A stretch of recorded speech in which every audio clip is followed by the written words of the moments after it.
Hello বন্ধুরা, রোজ রোজ বাড়ির খাবার না খেয়ে আজকে ভাবলাম রেস্টুরেন্টে খেতে যাই। তাই তোমাদের সঙ্গে ঝটপট শেয়ার করে নিলাম। দেখো, এই রেস্টুরেন্টের নাম বেঙ্গলি ফান ফুড। অ্যাম্বিয়েন্সটাও দেখো, আমি তোমাদের সঙ্গে শেয়ার করছি। পুরোপুরি বাঙালি অ্যাম্বিয়েন্স। ব্যাঙ্গালোরের মধ্যে যেন এক টুকরো বাঙালিয়ানা রেস্টুরেন্টটাকে দেখে মনে হলো। আর রেস্টুরেন্টের মধ্যে শুধু আমি একা নয়, মাকেও নিয়েও গিয়েছিলাম। আবার অ্যাম্বিয়েন্সটা দেখাচ্ছি, দেখো হাত পাখা, আমাদের যামিনী রায়ের পেন্টিং সব রয়েছে। মা প্রথমে ভাবছিল যে আমি কি করছি, পরে বুঝতে পেরেছে যে ভিডিও করছিলাম। প্রথমে নিয়ে নিয়েছিলাম দুটো ফিশ কবিরাজি, খাবার ভালোই ছিল।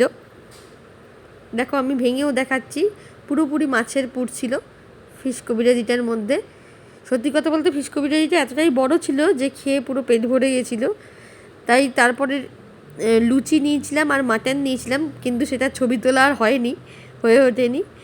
বাট খাবার শেষে কিছু কিছু প্লেট, খালি প্লেট এই রয়ে গেছে, যেটা আমি ছবি দিতে ভুলে গেছিলাম। মা খেয়ে মোটামুটি খুশি, দেখতেই পাচ্ছ তোমরা। তবে শেষ পাতের ডেজার্টটা কিন্তু আমি শেয়ার করতে ভুলিনি।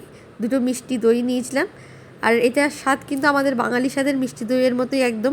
আমি যেমন তোমাদের সাথে কোনো আপডেট শেয়ার করতে ভুলি না, তোমরাও কিন্তু সাবস্ক্রাইব করতে একদম ভুলো না। আর পরবর্তী আপডেট পেতে চ্যানেলটাকে লাইক এবং সাবস্ক্রাইব করে দিও। Thank you, tata, bye by.